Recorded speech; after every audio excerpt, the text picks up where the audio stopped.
Welcome to the Widowed Parent Podcast with your host, Jenny Lisk. Hey everyone, it's Jenny Lisk, and this is episode 134 of the Widowed Parent Podcast.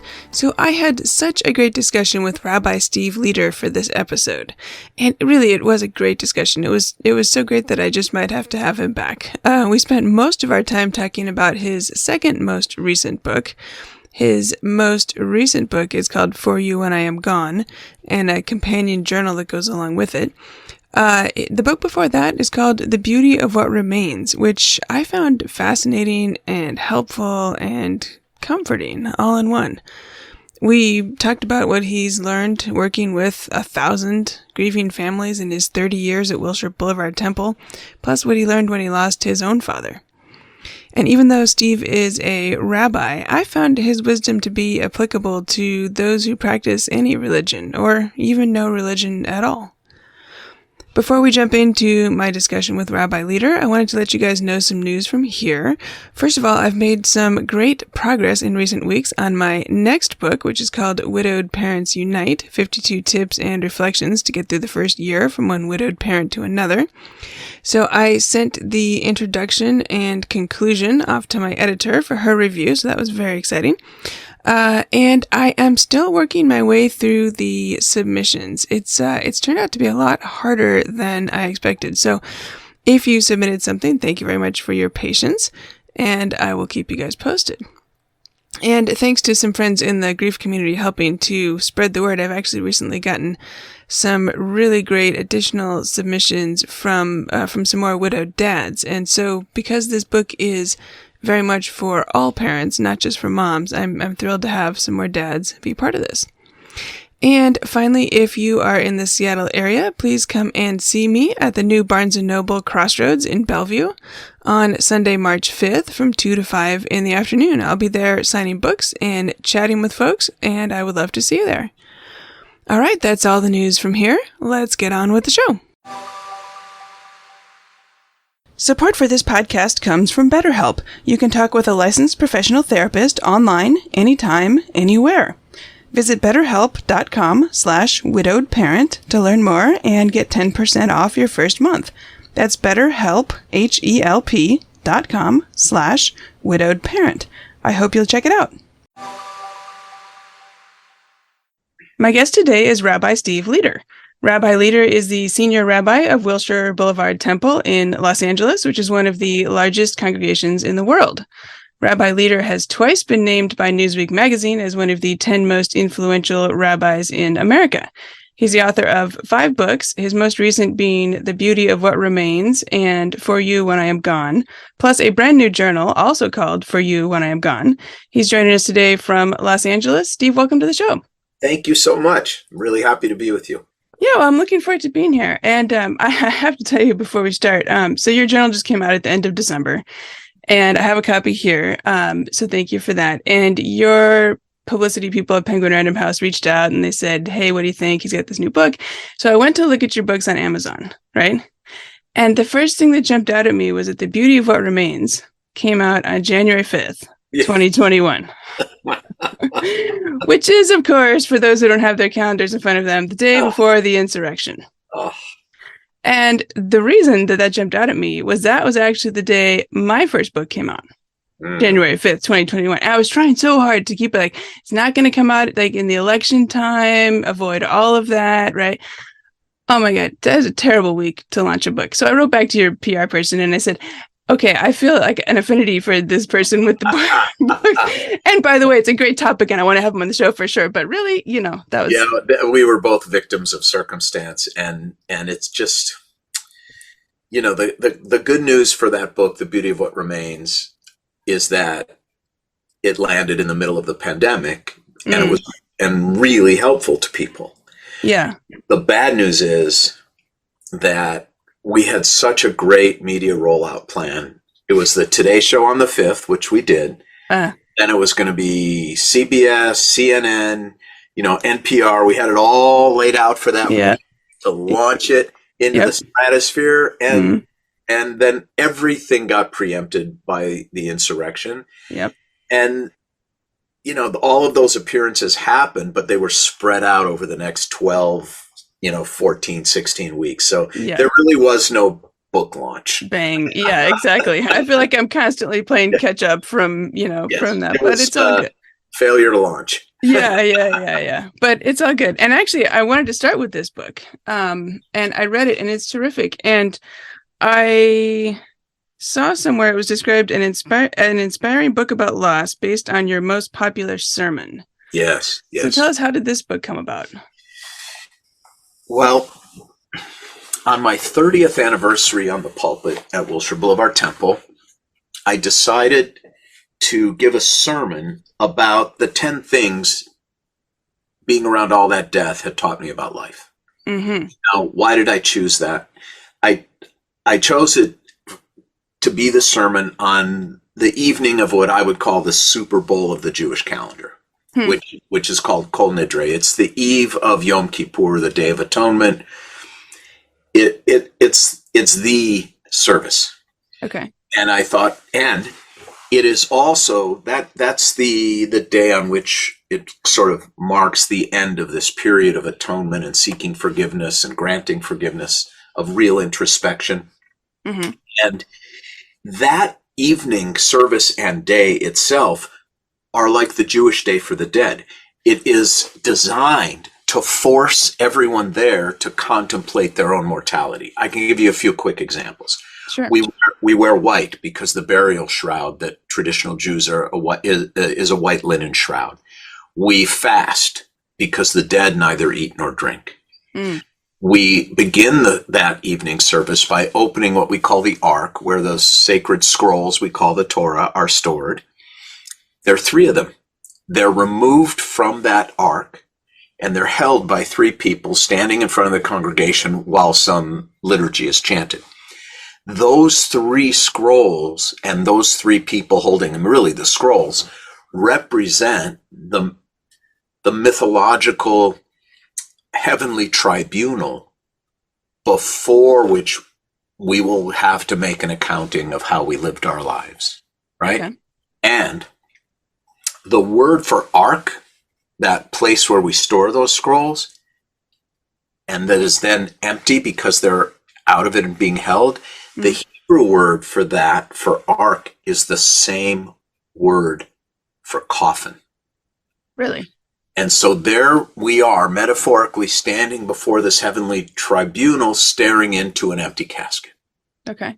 So there are all these ways. There's also liturgy that asks us to contemplate our deaths. Why? Because in contemplating our mortality and our deaths, we hope we'll take our lives more seriously.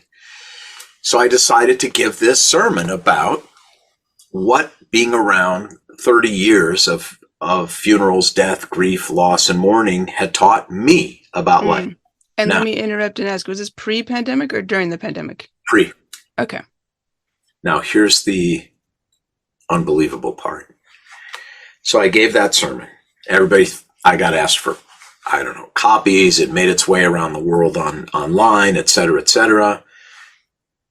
And 1 year later, to the day, the morning of that evening service the next year, we buried my father in Minnesota after his 10-year journey with Alzheimer's. And what happened is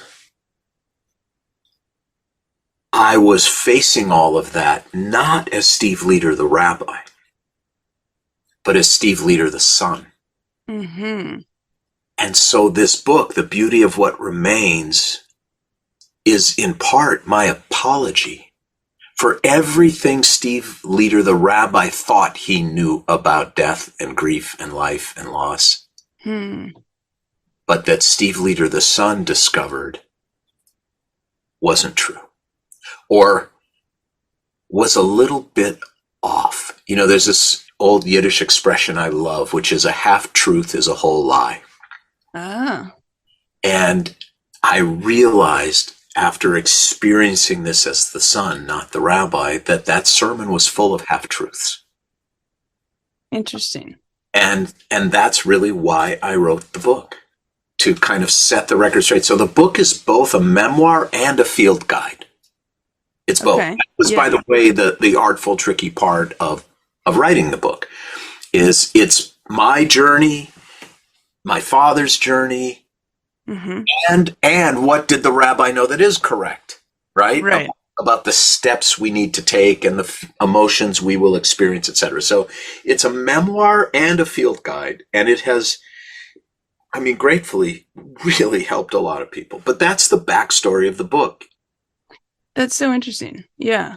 And it's, so memoir, field guide, and right, what can we, reading it, learn from your life, your father's life, your reflections, your experience as Steve Leder, the rabbi, Steve Leder, the son. That's right. And mostly what people have said to me is, I've read a lot of grief books, Steve, but yours tells the truth. What do you think is particularly resonating with them, or what have they said about that? Well, I know because I've, been engaged in talking about it for, 2.5, 3 years. The first thing is that I'm honest about the dualities that death forces us to live between. Like we live on this high wire between dualities. There's this dichotomous tension, and we live on a high wire in the middle of it. For example, in the chapter on memory, I tell the truth about memory because most people, and definitely most clergy, are full of platitudes about memory. May her memory be a blessing. You'll always have your memories. And yes, it is true that memory is beautiful. But it is also true that it really, really hurts.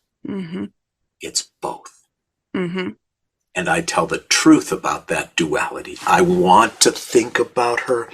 I don't want to think about her at all. I want to talk about him. I don't want to talk about it at all. Yeah. I accept that she's gone. I cannot accept that she's gone. Right. And that's the tension of loss and grief. Not just the beauty of it. I said in the book, it's that memory is like being caressed and spat on at the same time. Yeah. Well, and an interesting part of that, I think people often think they need to somehow resolve that tension. Now you're so good. Okay, let me tell you the other thing I talk about, or what happened to me in writing the book. Okay. I think all of life is fueled by the tension of duality. Okay. The older I get, the more I realize that. Now, what I have found, particularly around grief and loss and pain, is that when I'll only speak for myself, when I fully embrace the duality, as something that cannot be resolved, when I accept that, it is a resolution. That's so interesting. For me, that's been a very important step forward. Yeah, I think that makes a lot of sense. And I've never thought of it quite that way. I've come to accept that it's you don't have to choose. You can't resolve them, and that's okay. Right? Well, I don't have to be tortured by the fact that I can't resolve it. Yeah, you make peace with what cannot be reconciled, and that is the reconciliation. Interesting. Yeah. Yeah. Okay. Well, thank you for sharing that with us. And there are more, but I mean, memory was one. The nonlinear nature of grief was another one. The fact that people with certain types of diseases like dementia and Alzheimer's die twice. People go, that's right. That's how I felt. But no one ever recognized that. No one ever said that. No one, these people we love die twice. And so there are things like that in the book. I talk about the fact that when you have a toxic relationship that you've excised from your life, when that person dies, you don't feel guilty and you don't feel remorse. You feel relieved. And so many people have reached out to say to me, thank you for saying that. Because that's the truth. Mm-hmm. When my narcissistic, cold, withholding bitch of a mother dies, I'm not going to be riddled with guilt and remorse and shame because I cut her out of my life 10 years ago and only texted her on her birthday. I am going to be relieved. And thank you for that permission granted, because that's the truth. Mm-hmm. Well, and you talk about, your father died and you said he had Alzheimer's for 10 years and that in a lot of ways you'd had a complicated relationship with him over your lifetime and he wasn't perfect in so many ways. And I think not shying away from that discussion in the book, I think is really helpful to people. Yes. And I think that's part of what people mean when they say, you told the truth about relationship and grief and loss and I hadn't in that sermon. And I think that's, this was as much for me as anyone else, which is, I think, where most good books come from. And people have appreciated, that feedback, Jenny, that started really early. Like, this is a different kind of animal, this book. This is different. This isn't about steps, and this isn't about, the story. This is like the truth, the muck of it all, and the beauty of it all. Well, let's talk about that part, because the title is The Beauty of What Remains. So tell us a little bit about that and why that title. Well, it operates on multiple levels. First of all, my relationship with my father, as an example, is in many ways more beautiful now than when he was alive. There's a lot of beauty that remains when the suffering ends and time softens the edges on a person's legacy. So there's, in a way, my relationship with my father is more beautiful now than when he was in his 50s and a terrifying hard ass. It also operates on the level of what benefit does death bring to life?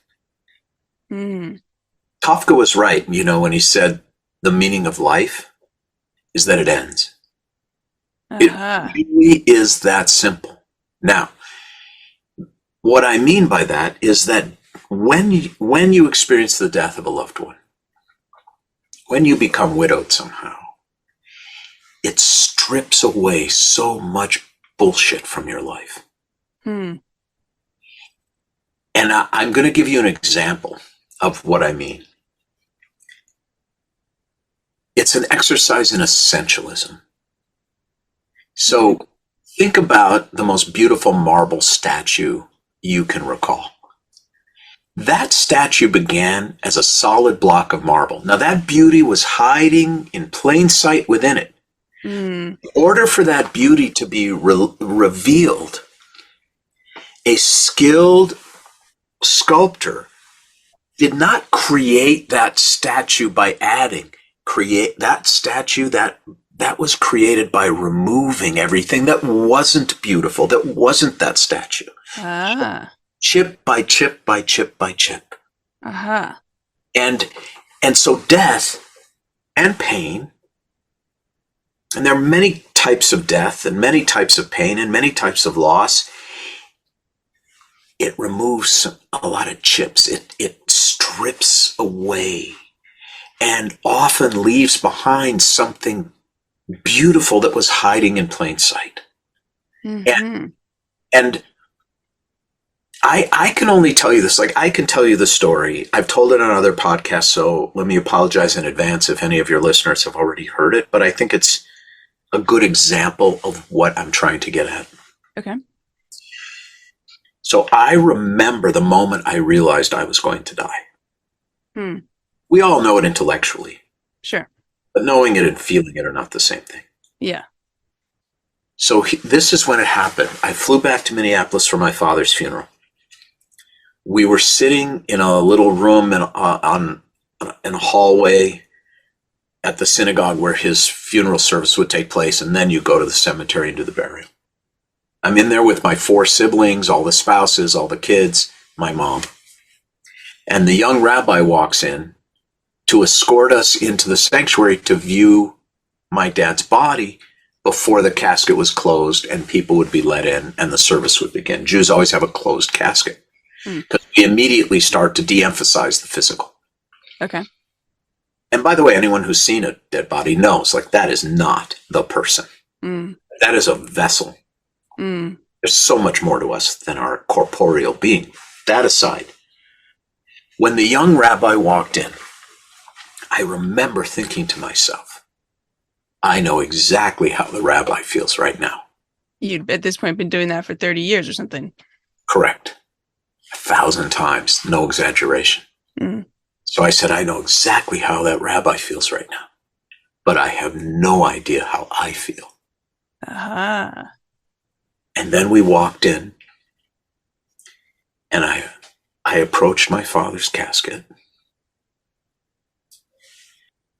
and I got close, and I put my hand on his chest because I wanted to feel him and feel his body, but I didn't want to feel how cold I knew it was. So I put my hand on his chest because he was clothed. Right. And I looked down at my dad. Now, to really understand the power of this, you have to know that my father and I have looked almost identical at each stage of our lives.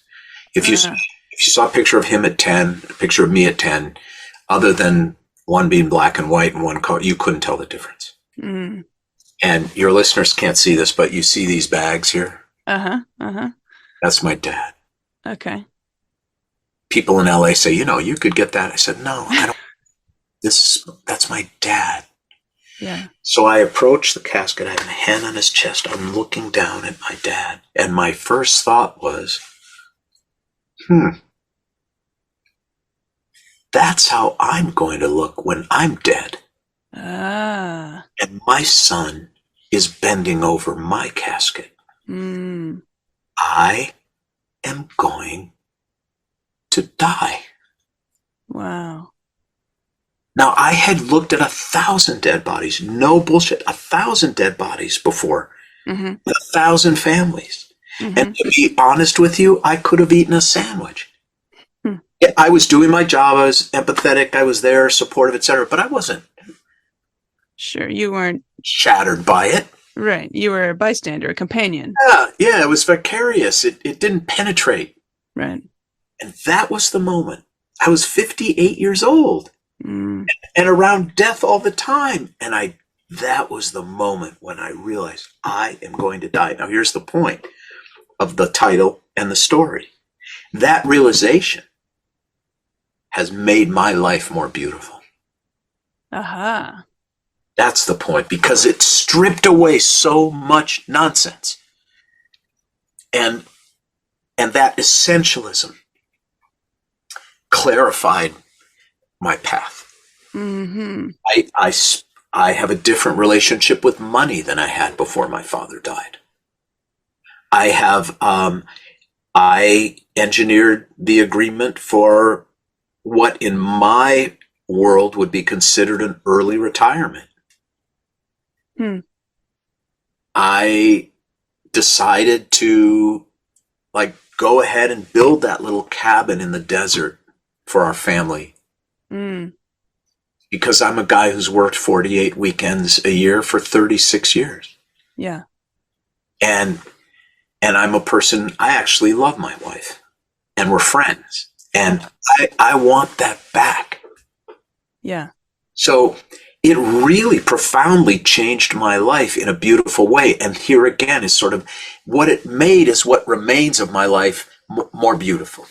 And that too is part of the meaning of the beauty of what remains.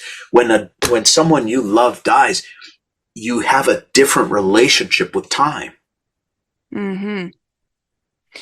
So one of the things you mentioned in the book, I'll quote from it here: "We can allow death to help us more deeply appreciate all the beauty that remains." And I think that's what you're talking about here. And you also said we all go through hell, and the point is not to come out empty-handed. That's right. I thought that was interesting. Well, look, here's my view. None of what we're talking about, none of what we learn from death or grief, loss, pain, none of it is worth it. I would rather not have been able to write the book, not have been able to correct the sermon, and still have my dad. Mm-hmm. I'm not saying any of this is worth it. What I am saying is, don't allow it to be worthless. Ah.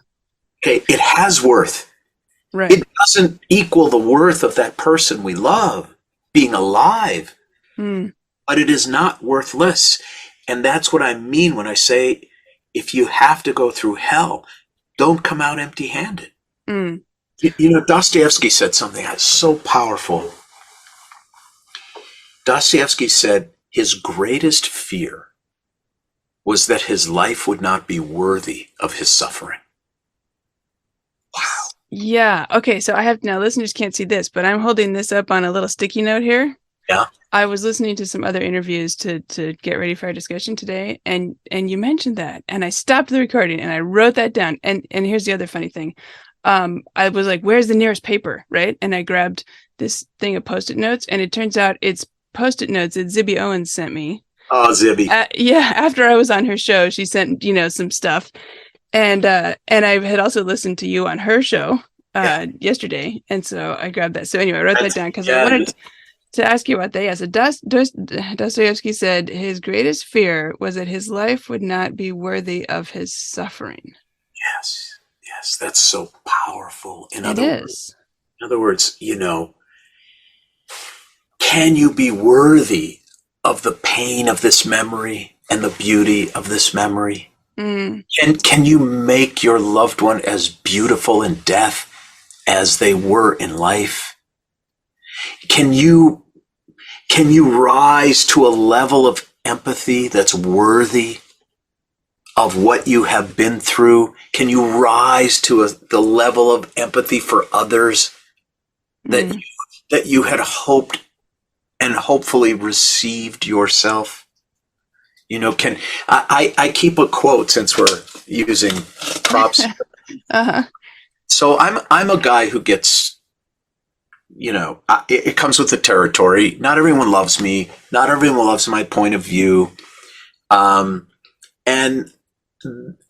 sometimes I get, criticized pretty heavily for this opinion or that opinion or whatever. And we live in a time of, in a cancel culture. So sure.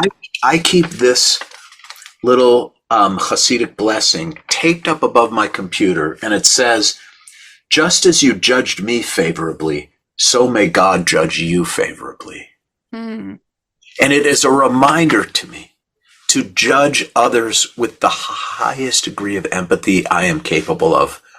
People behave badly because they're wounded, not because they're bad. And that is the kind of worthiness of suffering.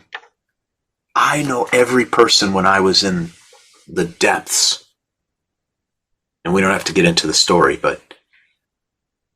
and we all know, we know who showed up. We know who called, who texted, who sent a card, and we know who didn't. And so now that you've had that experience, will you show up? Well, yeah. So you mentioned a couple things, like don't say, let me know if you need anything. Oh yeah. What does showing up mean? Right. Yeah. Right. So yeah, and it's interesting because I get asked a lot now since I've been through this, right? Oh, somebody died. How do I help them? Right. And I imagine some of my listeners also get the same question, and maybe their losses are recent or a long time ago, and maybe they have or haven't thought extensively about what to answer. But what kind of advice would you give on showing up?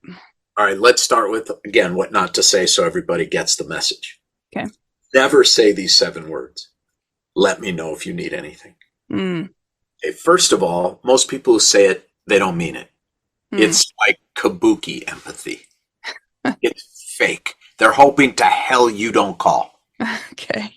Okay. Now, and that's exactly why people don't. That's right.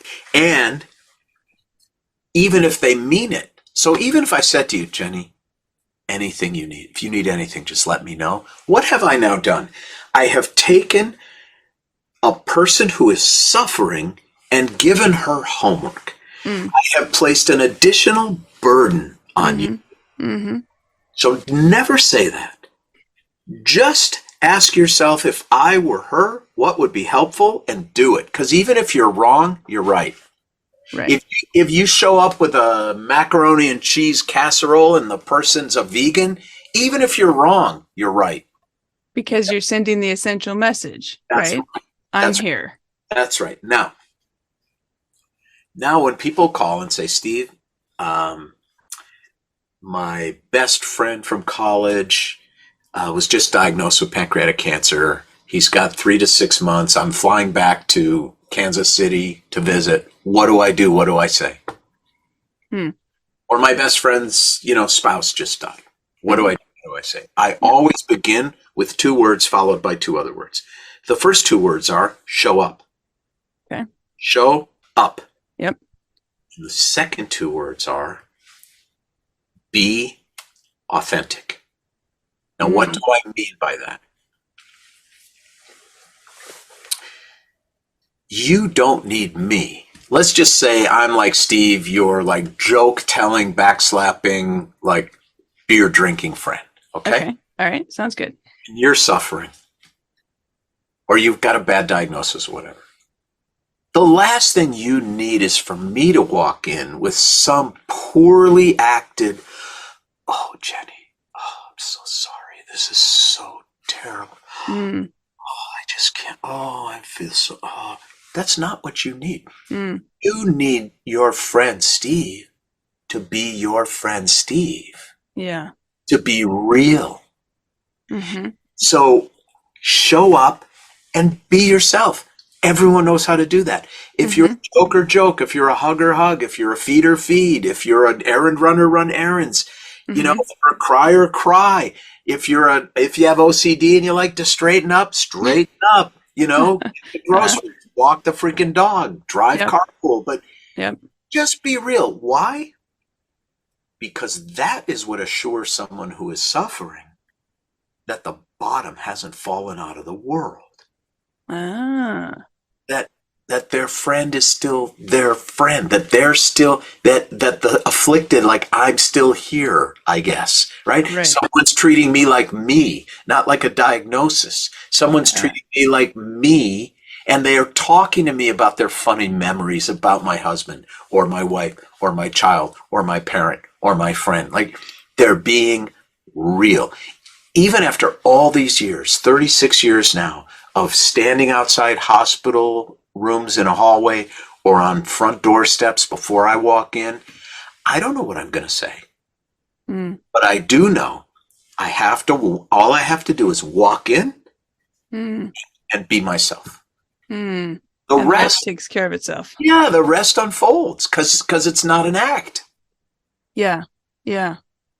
Well, and let's talk about the maybe the other side of this coin too. If you're on the side of, you're grieving, or you have the terrible diagnosis, or you are terminally ill, you mentioned something somewhere about the importance of letting people help you, letting people in. Yes. So there's an amazing line in the Talmud.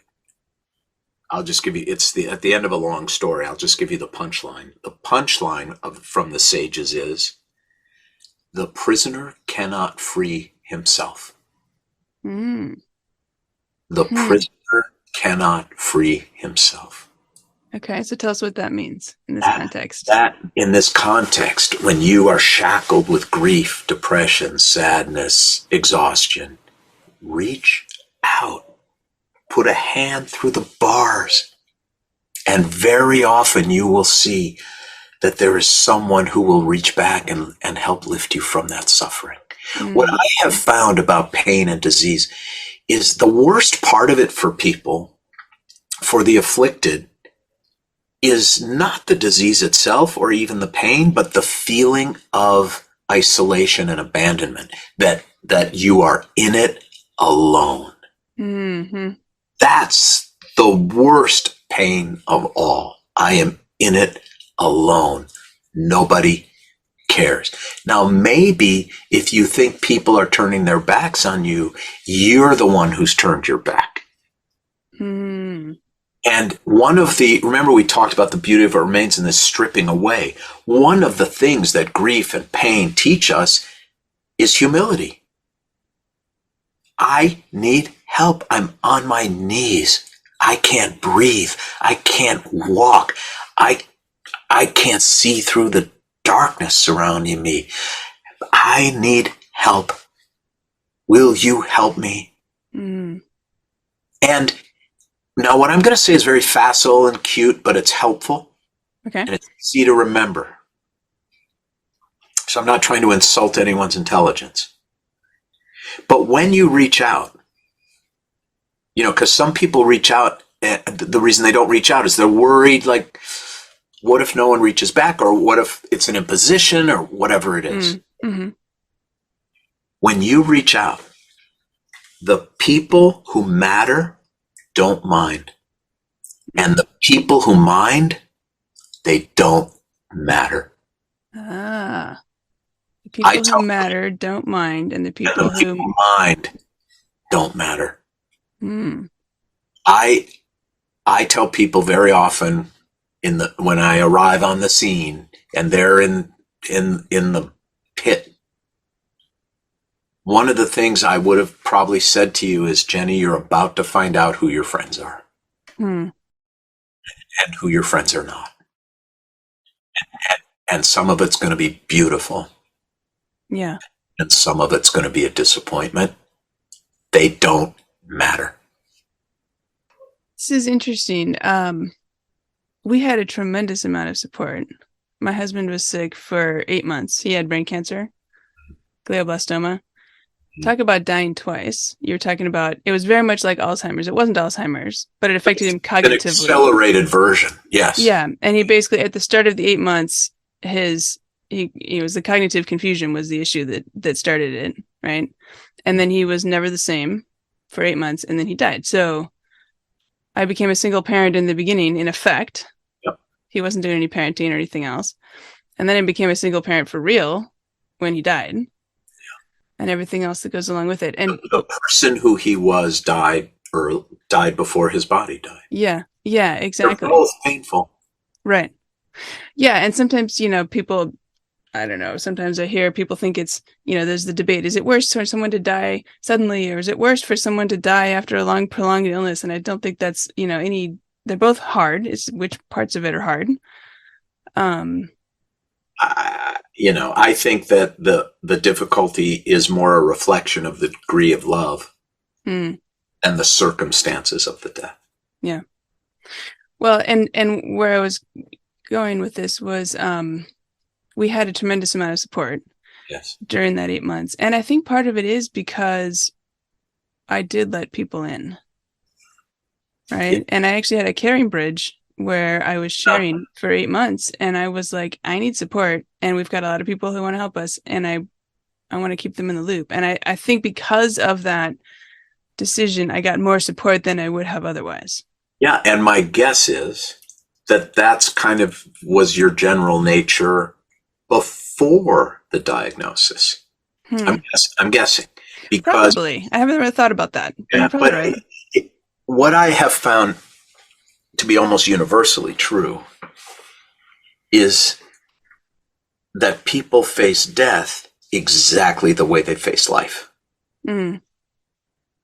And what I mean by that is there is this myth about disease and death in Western civilization that somehow it gives you a new personality or changes a family dynamic. These deathbed reconciliations and this. It's not true. So there's this joke. I love this joke. Heinrich Heine, the German poet, he made a joke about Jews. He said the Jews are like everyone else, just more so. Which is great, Uh-huh. You can use it in the French, the Italian. It doesn't matter who you apply it to. Okay. All right. I find that death makes everyone more so. If you have and sometimes that's great news. Like if you have a big, juicy, loving family in life, you're going to be surrounded by a big, juicy, loving family in death.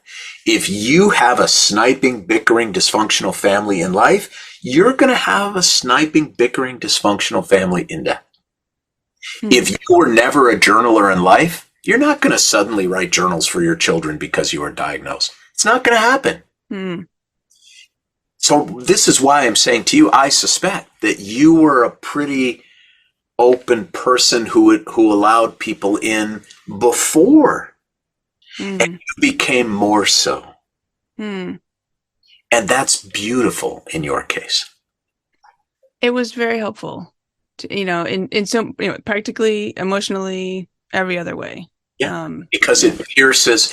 I mean, obviously, it's physically helpful, but also it pierces that sense of isolation. Yeah, exactly. And that was one thing we were not for all that time, was isolated, right? Which was helpful. And I guess, you could say, well, you can go through the terrible thing isolated or go through the terrible thing not isolated, right? You still go through the terrible thing in both ways. Well, I'll tell you the best way I've ever heard it described. I wish I had said this, but I didn't. I remember many, many years ago, I was at what Jews call a Shiva Minyan, a prayer service that happens for 7 days after a funeral. The community takes care of the mourners in their home, and there's a prayer service in the morning and in the late afternoon. So, and I often go and lead these things. So there I am leading this Shiva Minyan, and it was for a man whose 30-year-old daughter had been killed in a car accident. And we were all at the end. We had arms around each other. We were singing. And he looked at me and he said, "This changes nothing, but it means everything." I've never heard it put better. That's beautiful. That's what you're describing me. So you still go through the hard thing. Right. It changes nothing. Right. But it means everything. Yeah. I love that. I'm going to remember that. Yeah. Yeah. You talked about journaling, and I do want to get to that in your next book. But before we get to that, actually, a couple of questions about kids, because there are a few things that come up in the book. You talk about how kids who lose a parent often grow up with an old soul. Can you tell us a little more about that? Yeah. I remember when I was a rabbinical student living in Jerusalem, I went to hear a lecture by a rabbi who was the youngest child to survive Auschwitz. He went in when he was 6 years old, and he survived. Okay. The first thing he said, now this was 40 years ago, I was 22 years old. Okay. The first thing he said was, "There were no children in Auschwitz." The minute you walked through those gates, you became an adult. And he was 6 years old. Correct. No, I became an adult at 58 years old when I looked at my father's body and realized I'm going to die. And so when children experience this, it accelerates the maturation of the soul. Now, is it worth it? No.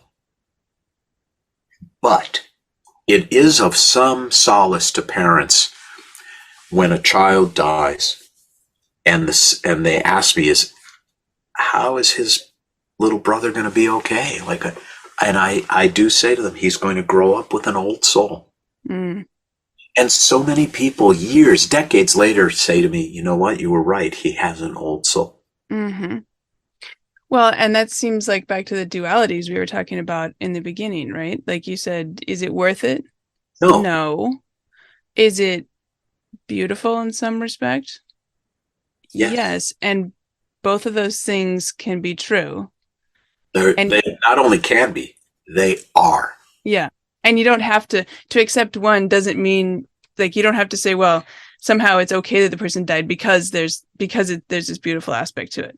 Yes, and it is almost, it's not exactly a non-binary way of thinking.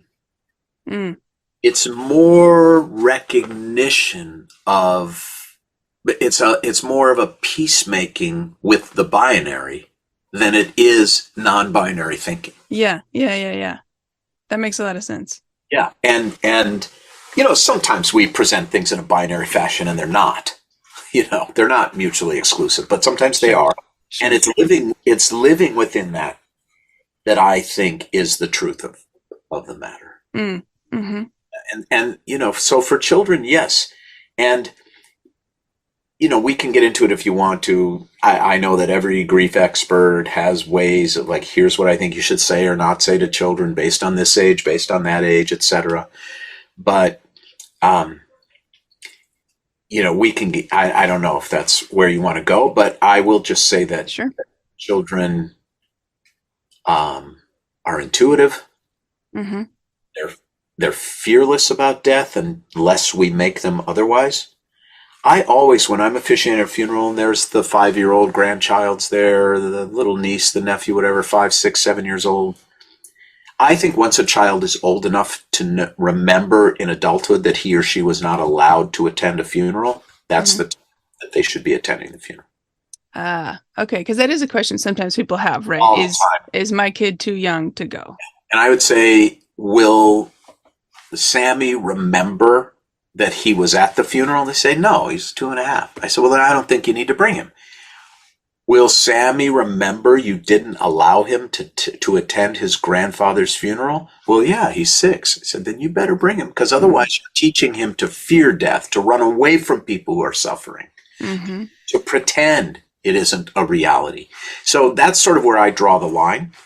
I will tell you, when there are little kids at a funeral, I always get down on their level and say, I'm Rabbi Leder. We're going to tell some beautiful stories about your papa.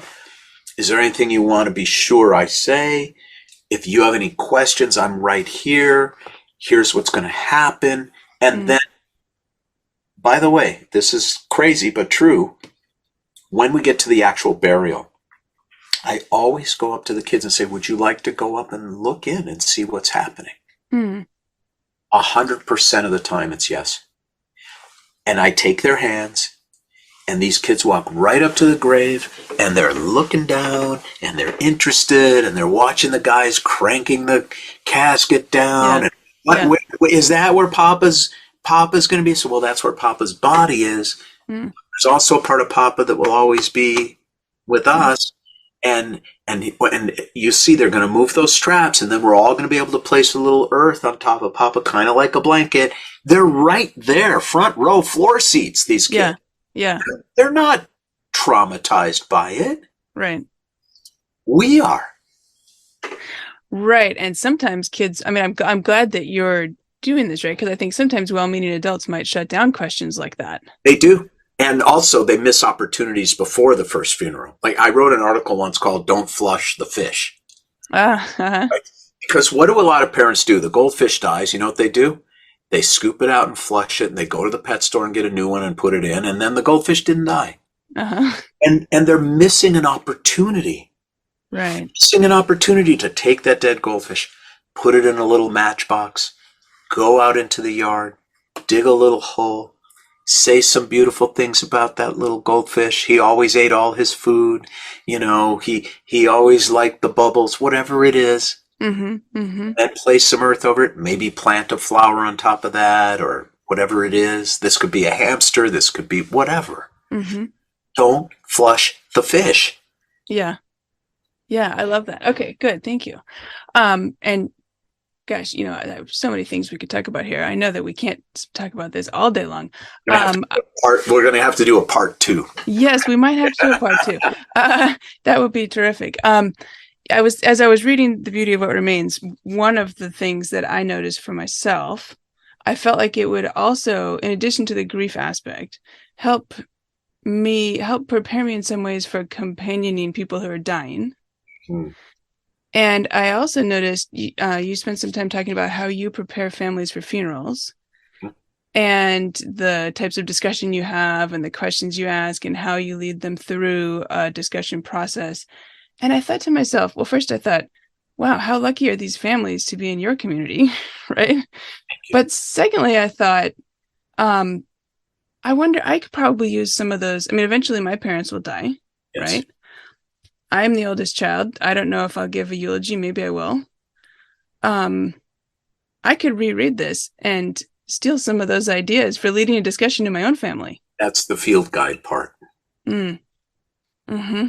That's the field guide part. Look, here's what I essentially, for part of this book, I wanted to put a GoPro camera on my forehead and take you with me as I prepare people, as I visit, as I prepare people, as I prepare myself, and asking the right questions in the right order so that the truth of a person's life unfolds.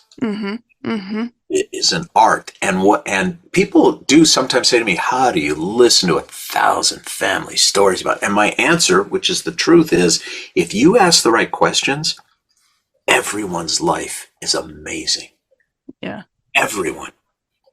And so the next book, For You When I Am Gone, there are 12, the subtitle is 12 Questions to Tell a Life Story. Now, my editor, after she got the first draft, she called me. She said, how did you come up with these 12 questions in this order? They just, like, a person's life just opens up. I half jokingly said to her, 35 years and 15 minutes. Because these are the questions that I've been perfecting and honing over 35 years of gathering families to get to the truth of a person's life. Right. Not the facts of a person's life. This is a very important distinction. I used to teach a class at the seminary here for 13 years. It's called homiletics, which is just a fancy word for how to write sermons, wedding addresses, and eulogies. Okay. And when I get to the eulogy section of the syllabus, I would always start by writing on the board. An obituary is the facts. A eulogy is the truths. So tell me where and when you were born.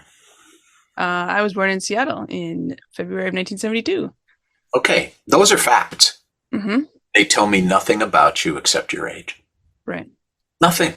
Right. Yeah.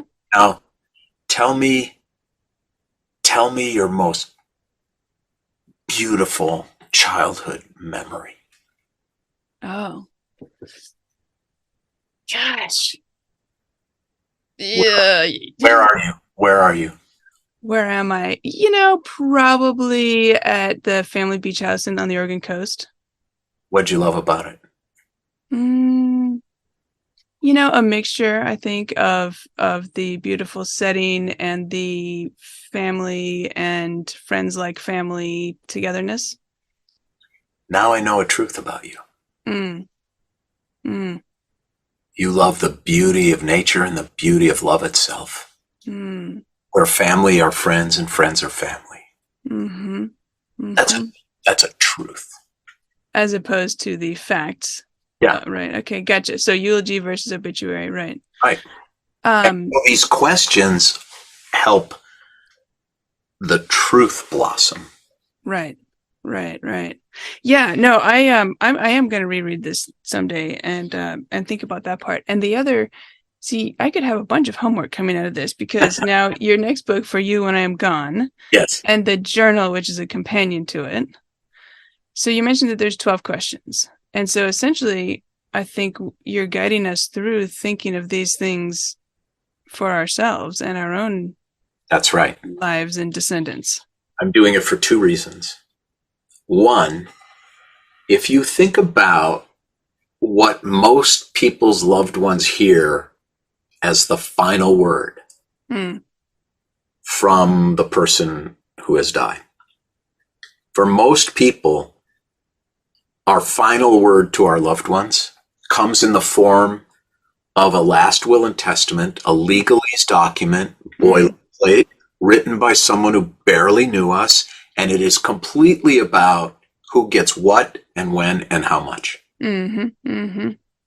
As if somehow the material will express the emotional, spiritual, and the love we have for our loved ones. Right. And it won't.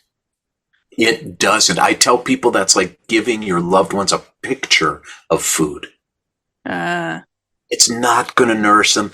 One of the saddest memories of my life is walking down into my parents' basement after my dad died and seeing literally all of his stuff in a heap on the floor. Right. It doesn't matter. This is also understanding the beauty of what remains. It's not our crap. Mm. Nobody wants it. Your kids don't want your paperweight collection or your fountain pen collection or your baseball. They don't want it. It's crap. What do I want? What do I miss? My dad's humor, his advice, his wisdom, his encouragement. And so I'm urging people through this book to create a parallel document, which I call an ethical will, but you can call it a legacy letter. It doesn't matter what you call it, but it is the bequest your loved ones will want most, which are your truths. Okay? Now, that's one reason to do it. Okay. But the other reason to do it is, if you answer these questions honestly, you will then have an MRI of your internal truth, your life. And then you get to hold that MRI up to the light and you get to ask yourself what I believe is the most important question any of us can ask ourselves, which is, okay, this is what I say my truth is. This is what I say I believe. Am I living that way? Or am I pretending? The unhappiest people I know are people whose lived values and professed values are not the same. It's a double life. Yeah. Well, this is why celebrities and politicians get into trouble. Yeah. And the happiest people, or the most at peace people I know, are people whose lived and professed values are well aligned. No one's perfect. We all fall short. But the closer you can live to your truth, the more peaceful and beautiful your life will be. And this is kind of the measuring stick. So it serves both of those purposes. Okay, so both helping us examine our own lives, and I guess before it's too late, we could then say, wait a minute, I'm not living as I want to be remembered. Yes. Oh, and you talk about actually living, being a good ancestor while you're still alive. Yes, we don't think of ourselves as ancestors, but we are, just not yet. Right. So are you being a good ancestor? So there's that aspect, and then there's the aspect of what message, legacy, words of wisdom, parting advice, what have you, do we want to leave for our children, our other loved ones? Yeah, and are we actually living that now?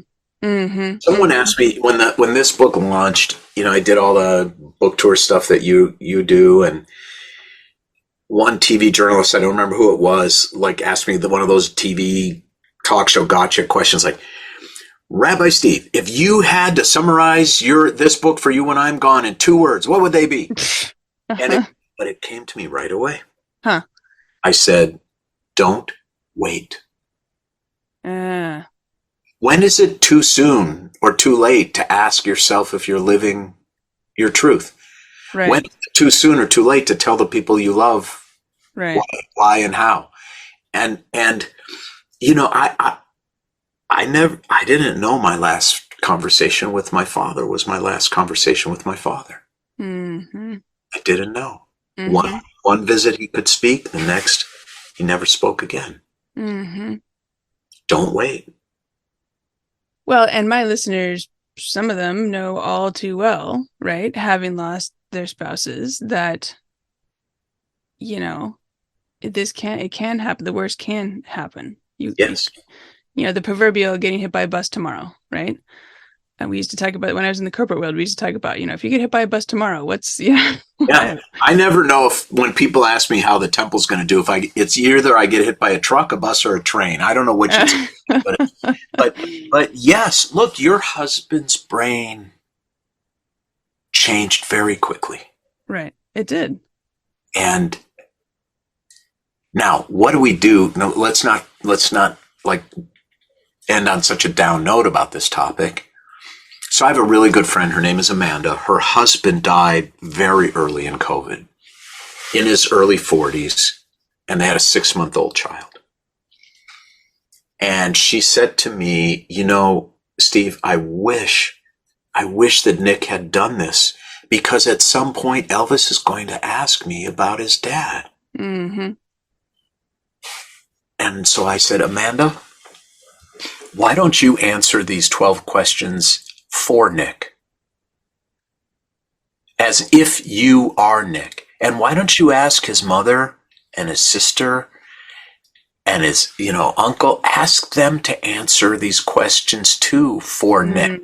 As they think he would have answered. Correct. And then put that together for Elvis. Mm. And she did it. And she went home for Thanksgiving, and they actually dug into this. And it's such a precious, precious gift. I was wondering about that. So I'm glad that you mentioned that, because, my husband didn't do this either. Right. But you should do it for him. You should ask his brother, sister, mother, father, best friend to do it for him, so that your kids have it. Right. Okay. Well, let me think about that one. Because it's another one of those things where even if you're a little wrong, you're right. Right. Okay, good. Well, thank you for sharing that with us. That's a good friend of mine actually had suggested that I try to get him to write cards to the kids while he was still alive, and it was because he was so confused. It was a disaster, which I'll save that story for another day, because, gosh, we could keep talking about this with all these books. We have so much to talk about. You're pushing on an open door with me. Don't worry. Okay. Yeah. All right. Well, I will put links in the show notes to all of these books for sure, and encourage. So basically, the book and the journal go together. The book has a bunch of your discussion and real people's examples of how they've answered some of these, and then the journal has plenty of space for people to think through on their own, as well as quotes and other prompts and things to think about. So that's awesome. Okay, great. Well, let me just ask you one question, if you don't mind, as we wrap up here. If you could say one thing to widowed parents, what would you say? Don't come out of hell empty-handed. I mean, I have more, but that's the first one that comes to mind. Yeah. Be worthy of your suffering. Live a life worthy of your suffering comes to mind. Another thing I would say is that life is long. We always say life is short, but it has never been longer in all of human history. Life is long enough to love again, long enough to take new pictures, long enough to create new memories. Life is long. Yeah. All right. That's beautiful. Well, I think that's a great place to end. So my guest today is Rabbi Steve Leder, Senior Rabbi of Wilshire Boulevard Temple in Los Angeles. So Steve, where can listeners find you if they'd like to learn more about your work? You can find me on Instagram, which is @Steve_Leder. You can find me at steveleder.com, although I don't look at it very often. You can also find me at Wilshire Boulevard Temple in Los Angeles on our website. And if you email me, it will get to me. So, and I actually answer everything on Instagram myself, because I really do care. Yeah. Terrific. Okay. And your books, of course, are available wherever books are sold. So I'll throw those into the show notes as well and encourage people to check those out. All right. Well, fantastic. Steve, thank you so much for speaking with me today. Really an honor. And I appreciate the work you're doing. You're helping a lot of people.